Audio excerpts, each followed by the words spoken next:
Have you ever looked into a smile and felt something sharp hidden behind it, like a blade dressed in kindness? It's that uneasy feeling you can't quite explain, the sting in your chest when someone twists your words, the quiet regret when their praise turns out to be bait.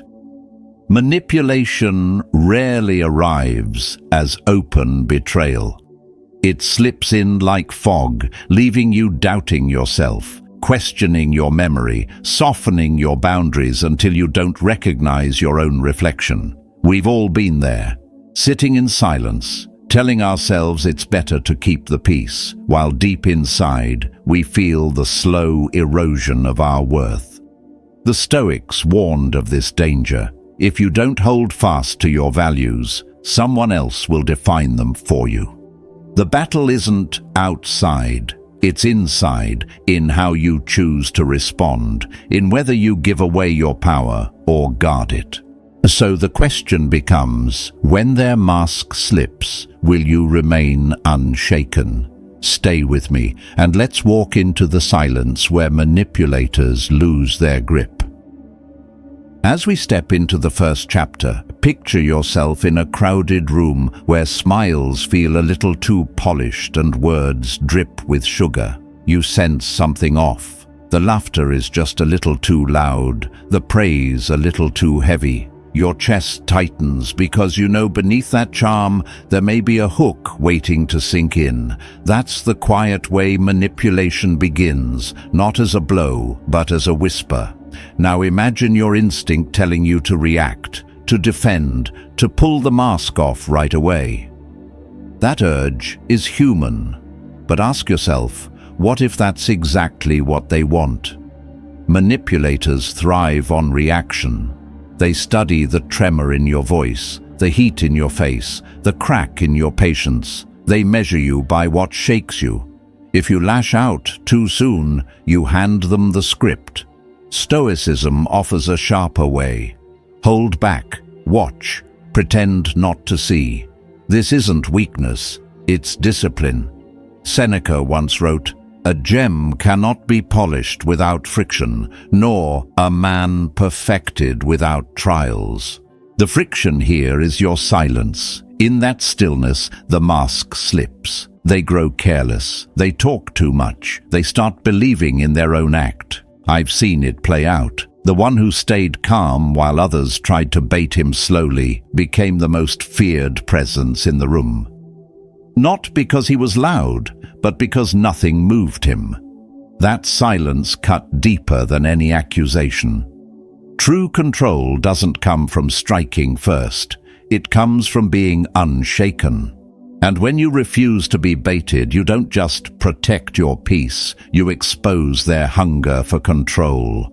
Hold your ground. The game unravels without you lifting a hand.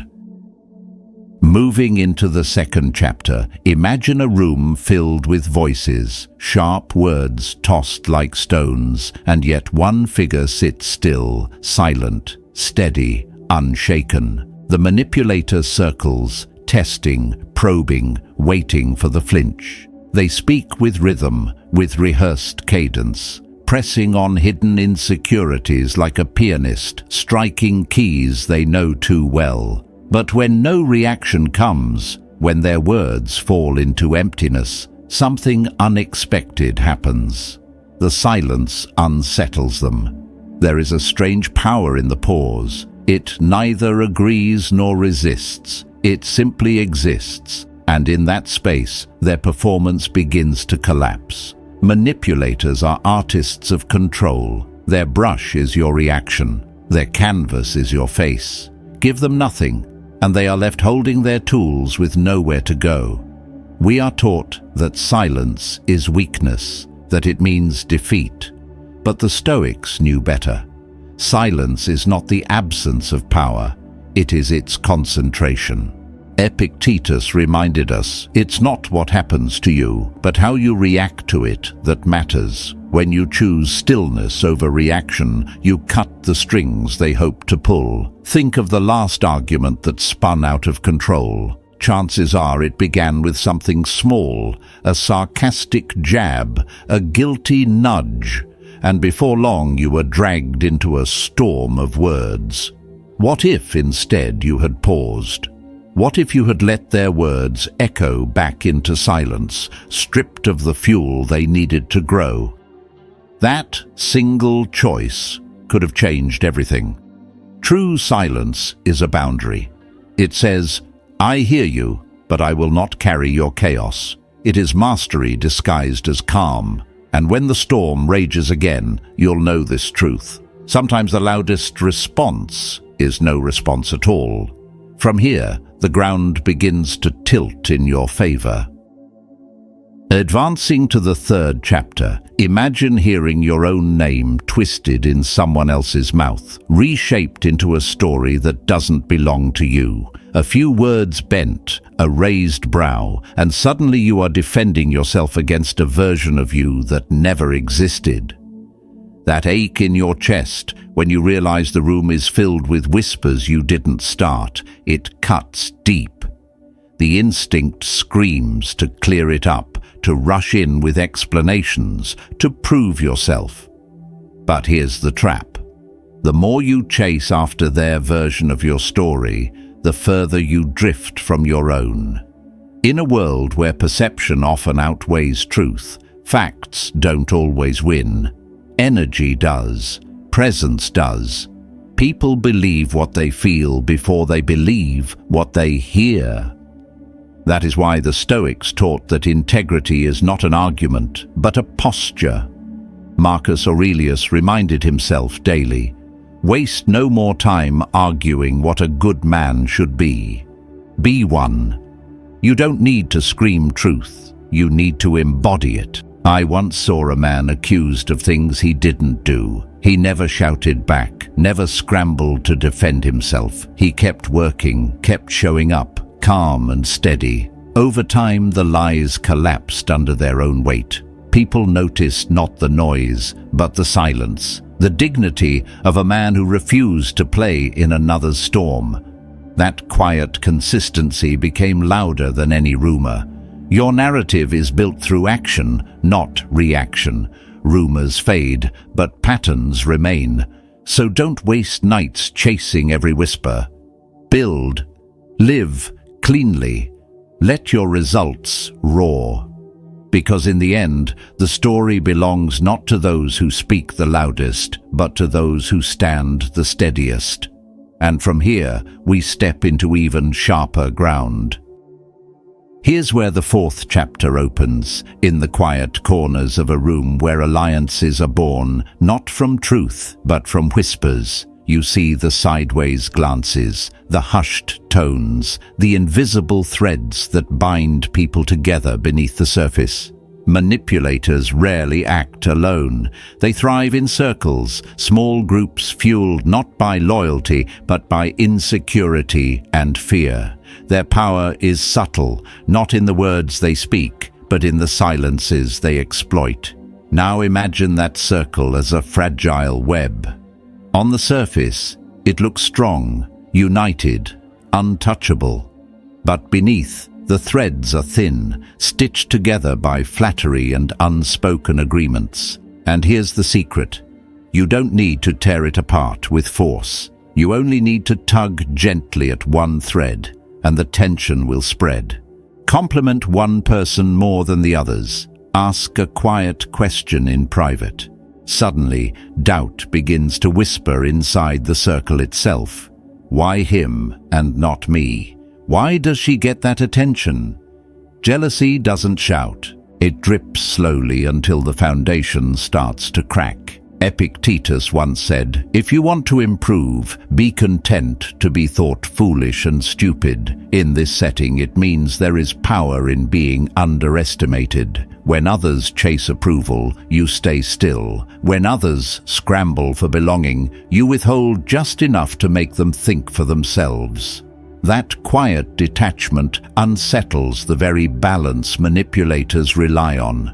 I've watched entire groups fracture this way, not with confrontation, but with calm presence. You don't accuse, you don't expose. You simply make the room less comfortable for manipulation to grow.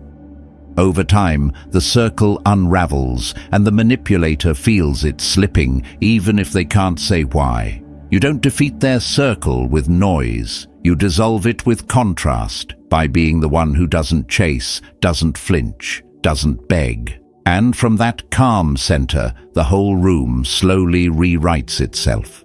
From here, the next move reveals an even sharper edge. At this stage, you finally see the cracks in someone's performance. The mask doesn't fit as tightly as it once did. Their words don't line up with their actions. The urge inside you rises to point, to expose, to shout the truth so no one else gets fooled. But here's the danger. The moment you shine the light too aggressively, they flip the script. Suddenly, they're the victim, the misunderstood one. And you look like the unstable accuser. Just like that, the room shifts, and truth is buried beneath doubt. The Stoics would tell you, don't rip off the mask. Let it split on its own. Epictetus taught that wisdom is restraint, that silence and patience often reveal more than force ever can. Instead of accusing, you observe. Instead of attacking, you ask simple questions. Isn't it strange this only comes up when she isn't here? Or didn't he say something different last week? These aren't weapons, they're mirrors. And mirrors don't lie. I've seen how powerful this can be. In one meeting, a man tried to twist another's words to his advantage. No one shouted, no one accused. A single calm question was asked, and the silence that followed said everything. The room began connecting dots on its own. That's how illusions crack, not by confrontation, but by reality pressing too hard against the lie. Carl Jung once wrote that the most dangerous things are not our enemies, but the parts of ourselves we refuse to acknowledge. The same is true here. People don't want to admit they've been misled. They resist. But when the cracks become too obvious, even pride can't hold the illusion together. Your task is not to destroy. It is to see. To remain the one who notices without rage, who speaks only when it matters, who trusts that truth rises when given space. Once the crack is visible, it cannot be unseen. And from that fracture, the entire performance begins to collapse. Entering the 6th chapter, imagine walking into a room without needing to announce yourself, without demanding attention, and yet when you leave, the absence speaks louder than any presence. That is power, the kind that doesn't chase, doesn't beg, doesn't shout. Manipulators can't stand it, because it flips their entire game. Instead of you needing their approval, they begin to need what you bring. And once that shift happens, everything changes. Think about it. Manipulators thrive by creating a sense of scarcity. They act as though they hold the keys: approval, opportunity, connection. They keep others reaching, performing, hoping to stay in their favor. But what if you turned it? What if your steadiness, your skills, your ability to execute calmly under pressure made you irreplaceable? You don't need to advertise your worth. You prove it by showing up consistently, delivering without drama, moving with quiet competence. Marcus Aurelius said, "Waste no more time arguing what a good man should be. Be one. That is your leverage, not words, not explanations, just the work itself." When you provide value, not as a plea for attention, but as a reflection of who you are, others begin to rely on you. And in that reliance, the balance shifts. Suddenly, your silence is tolerated, your distance respected, your boundaries accepted, because they know what they stand to lose. I've seen it firsthand. A colleague once dismissed the quietest man in the room until deadlines hit. That same man became the anchor, the one everyone turned to. He never asked for recognition. He simply delivered. Over time, his restraint became authority, and those who once overlooked him now bent to his rhythm. The truth is, manipulators can't control someone who doesn't need them, and when they realize they need you more than you need them, their grip begins to crumble. That's not arrogance, that's freedom. The freedom to give with intention, to walk away without guilt, to know your value without demanding it. From here, the silence in your presence becomes unshakable, and the game they once played no longer works.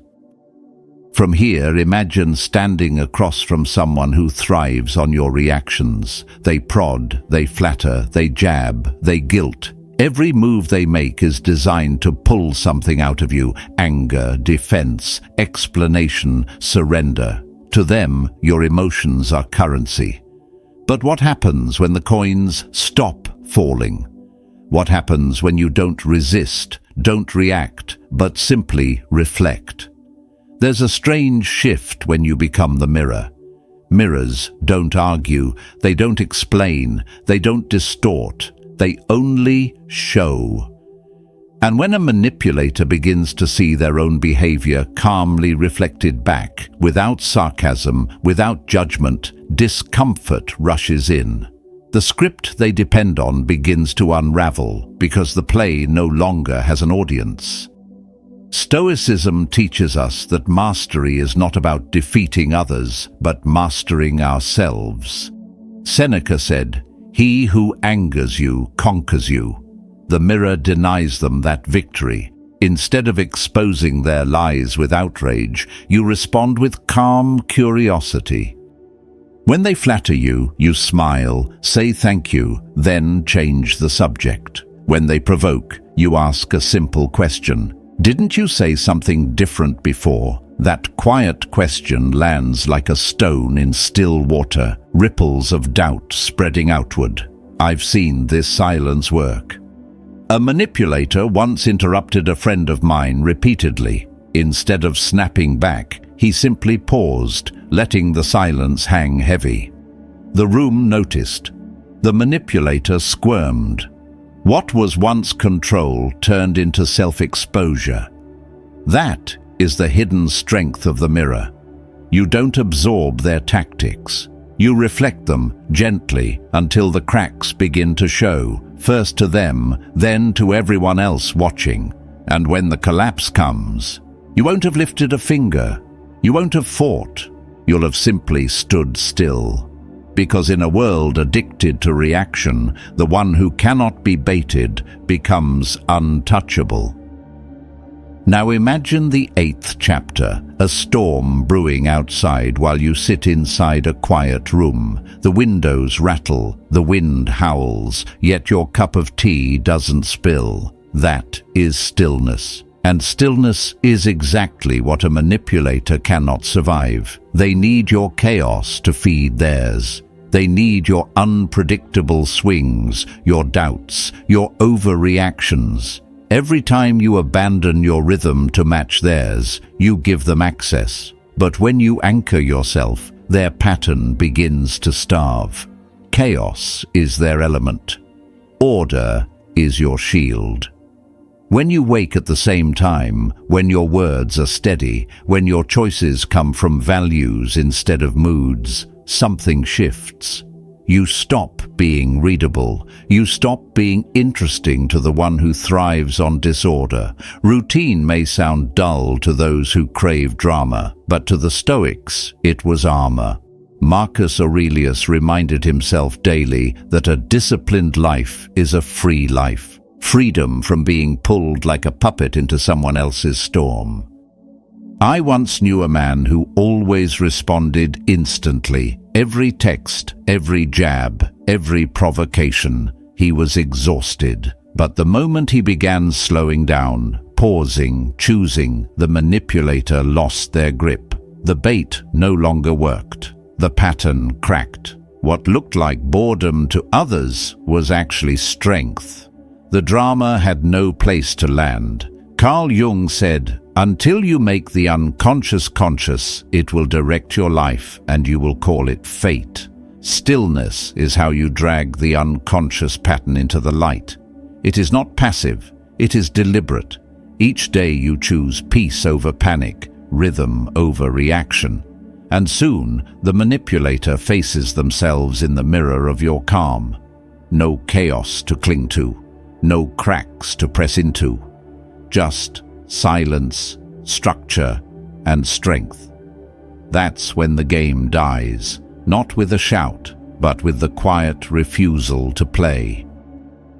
This is where the 9th chapter unfolds, in the spaces you choose to inhabit, in the circles you allow near your fire. Manipulators don't only target individuals, they scan environments. They search for cracks, not just in people, but in the structure of the group itself. A strong person, surrounded by weak ground, can still sink. That is why it's not enough to fortify yourself. You must fortify the space around you. Picture a room buzzing with chatter. Someone slips in a vague remark, a half smile, a compliment that doesn't feel clean. Then they watch. Who laughs too quickly? Who stays silent? Who leans in? They're testing for cracks. Those who crave validation, those who struggle with boundaries, those who want to be liked at all costs. From there, one word at a time, the infection spreads until truth feels like confrontation and silence feels like guilt. The Stoics warned us to guard our peace, not only in solitude, but in community. You don't need 100 voices.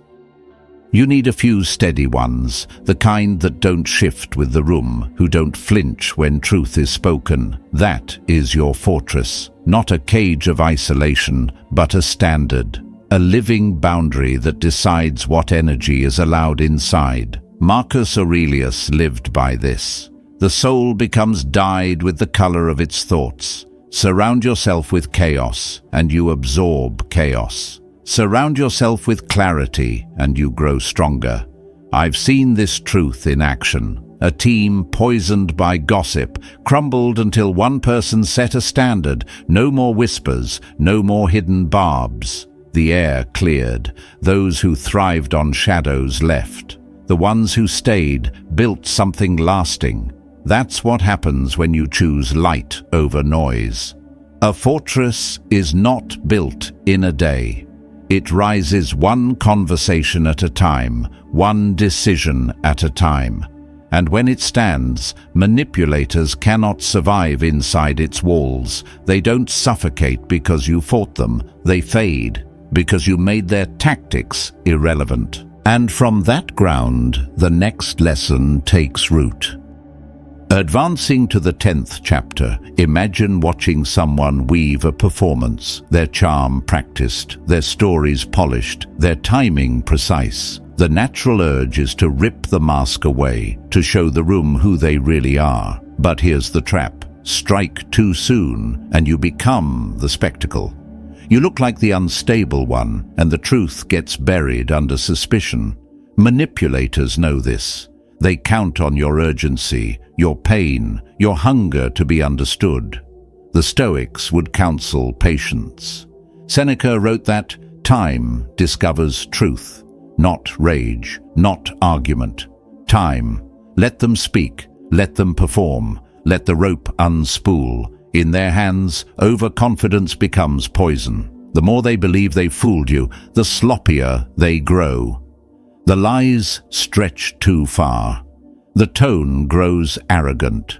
What once looked like charm begins to look like control. What once felt persuasive begins to feel hollow. And the shift doesn't come because you shouted. It comes because silence gave them room to expose themselves. I've seen this unfold. In a meeting, a man spoke too long, his stories twisting until even his allies shifted uncomfortably. No one called him out. No one had to. His own words became the trap. That is what it means to give just enough rope. Not cruelty, not surrender, just space. Carl Jung said, "People will do anything, no matter how absurd, to avoid facing their own soul." Manipulation is often just avoidance in disguise. But the longer they avoid, the heavier the mask becomes. And when no one rushes to rescue them, the cracks widen. So when the urge rises to fight, pause. Ask yourself, is the rope already tightening? Are they already unraveling under their own weight? Often the most devastating exposure isn't loud, it's quiet, a room waking up on its own. And when that happens, you won't need to lift a finger. The collapse will take care of itself. Here's where the 11th chapter unfolds, in that charged moment when someone looks you in the eye and throws an accusation that feels completely off base. Your chest tightens, your mind races. The urge is almost automatic. You want to defend, to explain, to prove the truth. But that impulse is exactly the trap. The moment you begin justifying, you've stepped into their arena. They control the rhythm. You're chasing clarity inside the fog they created. The Stoics would remind us, clarity doesn't come from matching chaos with chaos. It comes from composure. Instead of defending, redirect. When someone makes a claim, look them calmly in the eye and ask, why do you think that? With one question, the energy shifts. Suddenly, they have to explain themselves. Manipulators hate specifics. They thrive on suggestion, on implication, on letting the room fill in the blanks. But when pressed, their foundation cracks. I once watched a man accused in a meeting. Instead of flaring up, he simply asked, "Can you walk me through why you believe that?" The room fell silent. The accuser stumbled. Within moments, their confidence melted. No shouting, no defense, just calm redirection. Marcus Aurelius said, "If it is not right, do not do it. If it is not true, do not say it." That is the standard. Let others hold their own words up to the light. When you refuse to panic, when you slow the tempo, the manipulator is left with nothing but the weight of their own story. This isn't weakness. It's strength disguised as patience. You're not bowing down, but you're not lashing out either. You're setting a higher rhythm, one based on clarity, not confusion. And in that rhythm, their power dissolves. From here, the ground begins to shift towards silence that unsettles and truth that can no longer be twisted. At this stage, imagine a world where everyone expects you to be instantly reachable. The phone buzzes and you reply. A message arrives and you explain. A question is asked and you justify. Bit by bit, your availability becomes your prison. Manipulators thrive here. They learn your patterns, your habits, the rhythm of your responses. They know exactly how long it takes before you cave. Predictability is their map, but silence, that unsettles them. Unavailability makes the ground shift beneath their feet. Here's where Stoic wisdom cuts through the noise. Being tactically unavailable doesn't mean becoming cold or vanishing into isolation. It means being deliberate with your presence. Marcus Aurelius once wrote, "You have power over your mind, not outside events. Realize this, and you will find strength. That power includes how and when you give access to yourself. You don't answer every ping. You don't rush into every fire. You decide where your energy belongs and where it doesn't." I once knew a man who always responded immediately. Every favor, every call, every demand answered. People respected him less, not more. But when he slowed down, when he delayed, when he stopped rushing to be available, something shifted. Suddenly, his time had weight. His silence made others consider their words more carefully. Those who valued him stayed. Those who only wanted to use him faded. Carl Jung said, "The privilege of a lifetime is to become who you truly are. And part of becoming is learning distance. Distance from noise, from manipulation, from the expectation that you owe yourself to everyone. Boundaries are not walls, they are filters. And when you stop offering instant access, you discover who is here for connection and who is here only for control. The truth is simple. Not every message deserves a reply. Not every request deserves your energy. When you create space, you gain clarity. When you break the pattern of availability, you build respect without demanding it. Let them wonder where you went. Let them feel the weight of your silence. Not out of cruelty, but because your peace no longer runs on someone else's schedule. And from that silence, your next move becomes yours alone. Entering the 13th chapter, picture someone standing before you with grand declarations on their tongue. They promise loyalty like it's eternal. They speak in absolutes, always, forever. You can count on me. It sounds reassuring. It feels good to believe. But words are light. Pressure is heavy. And when the weight of life presses down, many of those voices vanish, leaving you holding the silence of their absence. That's the truth about manipulators. They mimic loyalty to borrow your trust, but they don't invest in the labor that loyalty requires. Here's where Stoicism clears the fog. Carl Jung once said, "You are what you do, not what you say you'll do." The Stoics echoed the same. Deeds reveal character, not speeches. Loyalty isn't tested when life is smooth. It's revealed when things fracture, when you're doubted, attacked, or left standing in the storm. Who shows up then? Who holds steady when it costs them something? That's the question that cuts deeper than any promise. I've seen it play out. People who clapped the loudest in public disappeared when silence was needed most. Their loyalty was performance, rehearsed and hollow. But then there were the few who never announced their devotion. They just stayed. They carried the weight quietly. And when the storm passed, you realized their consistency was worth more than 1,000 declarations. Manipulators count on your hunger for reassurance. They'll flatter, agree, echo your words, all while keeping their own skin out of the game. Watch closely. Do they follow through when it's inconvenient, or do they retreat behind excuses and delay? Results expose reality. Promises only reveal intent. So stop rewarding speeches. Start honoring evidence. Let your circle shrink if it must, because the ones who remain, the steady hands, the quiet anchors, are worth more than a crowd of performers. Loyalty is not loud.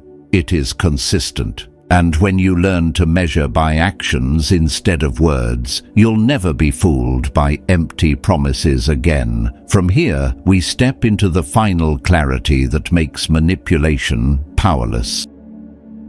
Moving into the 14th chapter, imagine a room charged with tension. Eyes are sharp, voices tight, everyone waiting for you to snap. They expect anger, retaliation, the sting of revenge. But instead, you meet them with something they never prepared for: calm, composed kindness. Not weakness, not surrender. A deliberate grace that unsettles more than rage ever could. Because when war is expected and warmth is delivered, the script burns in their hands. Their grip depends on your predictability. Drama is their oxygen, and reaction is the air they breathe. They want the explosion, the defensiveness, the proof that they can move you. But when you respond with measured poise, when you smile, stay generous, and offer respect without giving them access to your core, the rhythm breaks. They stumble, they scramble. You've left the chessboard entirely and begun playing by rules they cannot follow. That is real danger. Silence wrapped in dignity. Kindness laced with discipline. Seneca once wrote, "How much better to heal than to seek revenge from injury." The Stoic doesn't hand over control by erupting in rage. He keeps it by mastering his own tone. I once watched a man wronged publicly. Instead of firing back, he thanked his critic and calmly left the room.